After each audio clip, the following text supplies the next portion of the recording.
Hello guys, welcome back to my channel.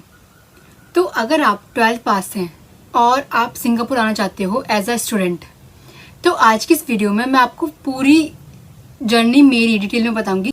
और internet पे तो बहुत सारी मिस इन्फॉर्मेशन दे रखी थी कि ये ऐसे होगा, ये ऐसा होगा। तो इसलिए मैंने सोचा कि क्यों ना मैं एक वीडियो बनाऊं और आपके साथ सारी इन्फॉर्मेशन शेयर करूं कि अगर आपका सपना है कि 12th पास हो आप और आप सिंगापुर आना चाहते हो तो क्या प्रोसेस होती है, कैसे आप सिंगापुर आ सकते हो, कैसे मेरी जर्नी थी, कैसे मैं सिंगापुर आई हूँ। और सिंगापुर में काफ़ी सारे इंटरनेशनल स्टूडेंट हैं। यहाँ पे लोग डिफरेंट कंट्रीज से आते हैं स्टडी के लिए। अब आते हैं मेन टॉपिक पर कि 12th पास सिंगापुर कैसे आएँ। तो अगर आप 12th पास हैं तो सबसे पहले आपको कोई एजेंट या फिर कोई कंसल्टेंसी के थ्रू अपनी फ़ाइल अप्लाई करवानी होती है सिंगापुर में। मेरे ओपिनियन में आप किसी एजेंट को चूज़ करें और उसके थ्रू अपनी फ़ाइल अप्लाई कराएं, क्योंकि अगर आप खुद से अप्लाई करेंगे तो बहुत दिक्कतें आती हैं। एजेंटों को पता होता है कि हमें कैसे कैसे क्या स्टेप्स फॉलो कर रहे हैं, कैसे एमओएम को फ़ाइल भेजनी है, सब चीज़ें, और जो कि हम उतना अच्छे से नहीं कर पाते हैं। तो एजेंट आपकी हेल्प करता है कि आपके प्रॉपर डॉक्यूमेंट को प्रॉपर तरीके से अरेंज करके वो कॉलेज को भेजता है। फिर कॉलेज जो है वो एमओएम को भेजती है। फिर एमओएम से आपके सारे डॉक्यूमेंट्स वेरीफाइड होते हैं, क्रॉस चेक होते हैं आपकी कंट्री से कि आपने एक वेरीफाइड यूनिवर्सिटी या वेरीफाइड स्कूल से ये चीज़ें पास की हैं, 10th-12th पास की है। और पर्सनली मेरी सलाह बताऊं, बहुत स्टूडेंट खुद से भी कर लेते हैं अप्लाई। मैंने देखा है ऐसे भी कि स्टूडेंट ने खुद से अप्लाई कर लिया, पर अगर अप्लाई की कुछ फ़ीस होती है और आपने खुद से अप्लाई किया और आपके रिजेक्ट हो गई तो आपके बार बार वो पैसे वेस्ट ही जाते रहेंगे। तो मेरे ओपिनियन में एक एजेंट चूज़ करना और एजेंट आपकी फ़ाइल लगाए तो वो एक बेस्ट ऑप्शन रहेगा। पर ये भी नहीं है कि आपने कोई एजेंट चूज़ किया तो आपने पूरा उसके ऊपर से छोड़ दिया। आप उससे प्रॉपर पता करो कि आप मेरी फ़ाइल कौन से कॉलेज में लगा रहे हो और उसकी आप प्रॉपर रिसर्च करो। अच्छा कि ये कॉलेज है, इसमें ये चीज़ें हैं। आजकल जो है जेन्युइन एजेंट मिलना भी बहुत ज़्यादा डिफिकल्ट हो चुका है। हर जगह मैंने देखा है कि फेक एजेंट है। वो उसने बच्चे से कहा कि मैं तुम्हारी फ़ाइल लगा रहा हूँ और उसके बाद उसने फ़ाइल लगाई ही नहीं है, बेफालतू में वो फ़ीस ले लेते हैं। तो ये भी फेक एजेंट। आपको एक जेन्युइन एजेंट ढूंढना बहुत ज़्यादा ज़रूरी है। और आपको जो है गूगल पे वेबसाइट चेक करना और रिव्यूज़ देखना बहुत इंपॉर्टेंट है कि इस कॉलेज में इंटरनेशनल स्टूडेंट हैं, कैसे रिव्यूज़ उन्होंने दिए हैं। आपको वो सब रिसर्च खुद से करनी है, क्योंकि सिंगापुर में बहुत सारे कॉलेजेस हैं जो आपको डिप्लोमा प्रोवाइड करते हैं, पर आपको खुद से भी रिसर्च करनी है। जैसे मैं बताती हूँ कि मैंने सबसे पहले अपनी फ़ाइल अप्लाई कराई थी एजेंट के थ्रू। तो फिर मैंने जो है एजेंट से पूछा कि कौन सा कॉलेज है, सब कुछ मैंने पूछा। उसके बाद मैंने खुद से रिसर्च की और मैंने देखा कि अच्छा कि स्टूडेंट्स ने कैसे कैसे रिव्यूज़ दिए हैं इस पर, और क्या ओजीटी प्रोसेस होती है और कितने टाइम का मेरा कोर्स रहेगा, और जो स्टूडेंट इंडिया से गए हैं उनका कैसा फीडबैक रहा है। तो मैंने वो प्रॉपर स्टडी की, पहले देखा कि अच्छा। फिर उसके बाद मैंने अपनी फ़ाइल के लिए कहा कि चलो ठीक है, मेरी फ़ाइल अप्लाई कर दो अब। और जनरली आपको कुछ ही बेसिक डॉक्यूमेंट की नीड होती है अगर आप एक फ़ाइल अप्लाई करवा रहे हो एजेंट के थ्रू। तो आपको ये कुछ डॉक्यूमेंट है जिनकी, तो सबसे पहले आपको एक पासपोर्ट बनवाना है अपना। एक पासपोर्ट होना चाहिए, आपकी 10th की मार्कशीट, 12th की मार्कशीट, एक आपका पासपोर्ट साइज फ़ोटो और आपका बर्थ सर्टिफिकेट और आपके 3 मंथ की बैंक की स्टेटमेंट, क्योंकि कभी कभी सिंगापुर एमओएम आपकी बैंक की स्टेटमेंट चेक कर लेता है 3 महीने की। ये तो है जनरली जो कॉलेज को चाहिए होता है।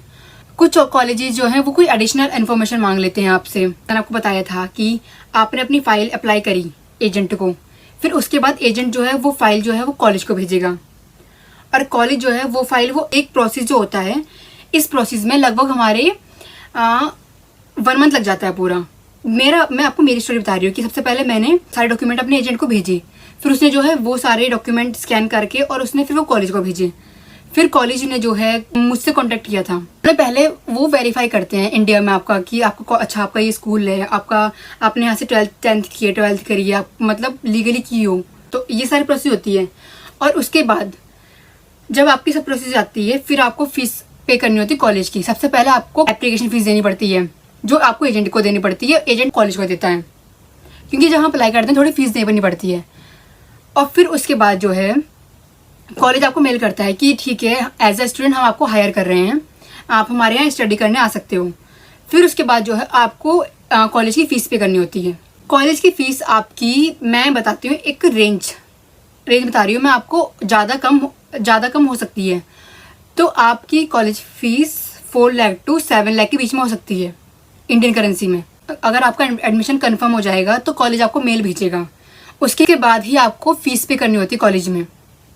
अगर कॉलेज से आपको कोई मेल रिसीव नहीं होती है तो आप कोई भी फीस पे नहीं करोगे। सिर्फ आपकी जो एप्लीकेशन फ़ीस है वो फिर रिफंडेबल नहीं होती है, खैर, क्योंकि वो अप्लाई आपने कर दी है। उसके भी 3-4 हफ्ते बाद मुझे जो है कॉलेज से जो है ईमेल आई थी कि आपका एडमिशन सक्सेसफुल हो चुका है हमारे कॉलेज में। और ऑनेस्टली आपको मैं ये बताऊं कि मेरा पर्सनल एक्सपीरियंस ये रहा है कि आप जब बाहर आते हो तो आप बहुत कुछ सीखते हो। तो आप अपनी कंट्री आउट करके देखो एक बार, बहुत कुछ सीखने को मिलता है।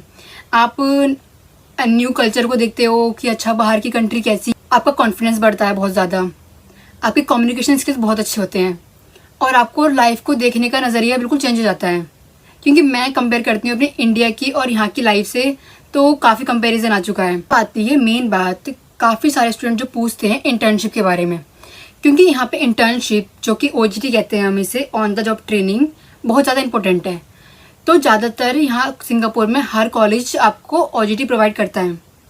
और ये नहीं है कि अगर आपकी जैसे कि आपने डिप्लोमा किया 6 मंथ का डिप्लोमा, फिर उसके बाद आप 6 मंथ की ऑन द जॉब ट्रेनिंग करते हो, उसके बाद कुछ कॉलेज आपको एक्सटेंशन देते हैं 2 और 3 मंथ्स की। और अगर एम्प्लॉयर को आपका काम अच्छा लगता है, जहाँ आपने ट्रेनिंग की है ऑन द जॉब ट्रेनिंग, उसमें आपको पे भी करते हैं, उन्हें आपका काम अच्छा लगता है, तो फिर वो आपको एज अ परमानेंट रखना चाहते हैं। फिर वो आपके लिए कोई पास अप्लाई करते हैं। पास हमारे, मैंने आपको लास्ट वीडियो में बताए थे कि कौन कौन से पासेस होते हैं हमारे, जो कि इंडियंस को सिंगापुर में मिल सकते हैं। तो हमारा आपको एम्प्लॉयर एस पास दे सकता है, ई पास दे सकता है। मैं आपको गाइड करूँगी कि आप ग्रेजुएशन करके आओ, क्योंकि ग्रेजुएशन के बाद आपको यहाँ पास मिलना बहुत ईजी हो जाता है। एस पास आपको मिल सकता है ईजिली, पर ई पास के लिए अगर आपको कोई प्रोफेशनल जॉब चाहिए, बहुत अच्छी जॉब चाहिए, तो उसके लिए आपको ग्रेजुएशन मस्ट है यहाँ। ई पास जो है उन्हें मिलता है जिनके पास ग्रेजुएशन होती है। 12th पास के लिए यहाँ पे डिप्लोमा है और आप जो है आपको एस पास मिल सकता है, वर्क परमिट मिल सकता है आपको। पर अगर आपको ई पास चाहिए, जो अच्छी जॉब के लिए चाहिए, प्रोफेशनल लेवल, मैनेजर लेवल, तो आपको ग्रेजुएशन मस्ट है। आपको OJT अच्छी मिल जाती है। OJT में आपको मिनिमम पे 1500 मिलता है और उसमें जो है आप आराम से अपने 70 to 80,000 सेव कर लेते हो इंडियन करेंसी। आपने सिंगापुर से डिप्लोमा किया और डिप्लोमा के बाद आप नहीं चाहते हो कि OJT करना, आप चाहते हो कि आप आगे एडवांस स्टडी करूं, तो आप अपने कॉलेज में कह सकते हो और आपका कॉलेज आपको एक पाथवे प्रोग्राम देगा जिसमें आप बाहर जा सकते हो, कनाडा, ऑस्ट्रेलिया, क्योंकि सिंगापुर में काफ़ी सारे कॉलेज हैं जो कि उनका डिप्लोमा आप यहाँ से कर सकते हो और उनकी एडवांस स्टडी के लिए आप बाहर जा सकते हो, जैसे कनाडा हो गया, ऑस्ट्रेलिया हो गया, जर्मनी हो गया। और सिंगापुर को लोग इसलिए भी चूज़ करते हैं कि उनका बाहर की कंट्रीज़ में जाना थोड़ा इजी हो जाता है। फिर सारे लोगों के ये डाउट्स भी होते हैं कि अब मैंने 12th पास बहुत टाइम पहले की है और अब मेरे पास बहुत सारा स्टडी गैप है बीच में, 4-5 साल का, उससे भी ज़्यादा साल का, तो क्या अब मैं सिंगापुर में अपनी फ़ाइल अप्लाई करूं? और पर्सनली मैंने खुद मेरे कॉलेज में बहुत एजेस ग्रुप के लोगों को पढ़ाई करते हुए देखा है। एक कॉलेज के ऊपर डिपेंड करता है, जब आप अपनी फ़ाइल लगवाओगे तो उसमें वो सब चीज़ें देखी जाती है पहले, तभी आपको कॉलेज मेल करता है। और अब मैं दूंगी आपको कुछ इंपॉर्टेंट टिप्स। अगर आप सिंगापुर आने की सोच रहे हो तो आपको इन चीज़ों पर काम करना चाहिए। सबसे पहले अपनी इंग्लिश कम्युनिकेशन स्किल्स बहुत अच्छे करो। मतलब सिंगापुर में आपको पता है कि आपके पास एक ही सोर्स होगा कि आपको सबसे इंग्लिश में बात करनी है। तो अगर आप सिंगापुर आने की प्लानिंग कर रहे हो तो आप अपनी इंग्लिश कम्युनिकेशन को अच्छे से प्रैक्टिस करो, और जितनी आपके इंग्लिश कम्युनिकेशन स्किल्स अच्छे होंगे उतने ही ज़्यादा चांसेस होंगे कि आपको लोग हायर करें। आप जब OJT के लिए डिफरेंट कंपनीज में इंटरव्यू के लिए जाओगे तो वहाँ लोग मेनली आपके इंग्लिश देखेंगे। ऐसे नहीं है कि जिनकी इंग्लिश वीक है उन्हें जॉब नहीं मिलती, मिल जाती है, पर अगर आपके इंग्लिश कम्युनिकेशन स्किल अच्छे हैं तो आपको अच्छी जॉब मिलने के हायर चांसेस होते हैं, जिसमें आपको पीरियड भी बहुत अच्छा मिलेगा। और सेकेंड इंपॉर्टेंट बात कि अगर आप इंडिया से सिंगापुर आ रहे हो तो अपने लिए थोड़े से एक्सपेंसेस आप इंडिया से ही लेके आओ।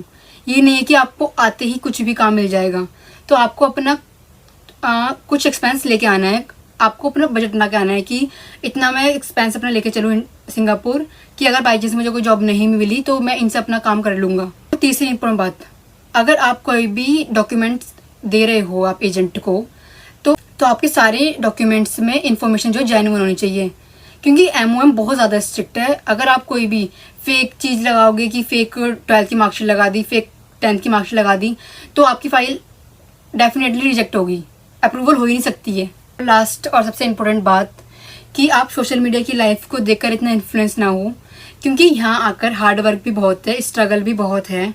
पर पर्सनली मैंने एक्सपीरियंस किया है कि यहाँ आके जब आप हार्ड वर्क करते हो, आप स्ट्रगल करते हो, तो आप बहुत कुछ सीखते हो। आपका लाइफ को देखने का नज़रिया बदल जाता है कि अच्छा हार्ड वर्किंग करना सीखते हो, आप डिसिप्लिन बनते हो, आप एक तो अपना टाइम मैनेज करना सीख जाते हो अच्छे से। क्योंकि मैं भी जब इंडिया में थी तो बिल्कुल स्टूडेंट रहना और बिल्कुल फ्लो में सब चीज़ें करना, और यहाँ सब चीज़ मैंने बहुत टाइमली मैनेज की है, अपनी टाइम मैनेज करना आया है, डिसिप्लिन बनाना आया है अच्छे से। तो गाइज इस वीडियो में मैंने आपको सारी इन्फॉर्मेशन दी है कि आप 12th पास कैसे सिंगापुर आ सकते हो, कैसे अपनी फाइल लगवा सकते हो, और मैंने आपको बताया है कि कितना खर्चा आता है, वो सब भी बता दिया मैंने आपको। और आपके अगर और भी कोई डाउट्स हैं तो आप मुझे पर्सनली मेरी इंस्टाग्राम आईडी, ये है मेरी इंस्टाग्राम आईडी, इस पर आप मुझे पर्सनली DM कर सकते हो और फिर मैं आपको बता दूंगी कि क्या क्या प्रोसेस होता है। Thank you for watching this video. See you in next video. Bye bye.